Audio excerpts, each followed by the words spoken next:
ხოლო გამოფენა ექსპო ბათუმი იხსნება რიგით მეშვიდე საერთაშორისო გამოფენას სასტუმრო შერატონი უმასპინძლებს.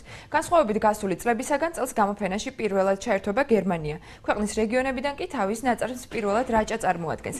ექსპო ბათუმი 3 დღის განმავლობაში გაგრძელდება გამოფენის დათვალიერება ნებისმიერ მსურველს დილის 10 საათიდან საღამოს 6 საათამდე შეეძლება. გამოფენაზე ძირითადად ტურიზმის თემატიკასთან დაკავშირებული მასალები იქნება წარმოდგენილი.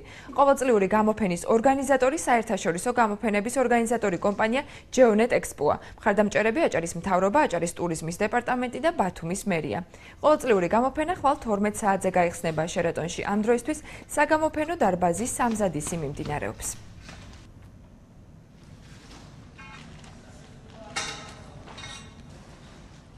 გამოფენის მიზანი არის რეკლამა, როგორც 3 დღის განმავლობაში ყველა მონაწილე თავის პროდუქტს, სიახლეს გააცნობს, ვიზიტორს, იქნება გათამაშებები, როგორც გითხარით, იქნება, თქვათ, ღონისძიებები. ბათუმის გაცნობა იქნება პირველ რიგში, იმიტომ რომ უცხოეთიდან მოდის საზოგადოება, ასევე აღმოსავლეთიდან. ასე რომ მე ვფიქრობ, საინტერესო იქნება როგორც მონაწილეებისთვის, ასევე დამთვალიერებისთვის, სიახლეები იქნება ძალიან ბევრი.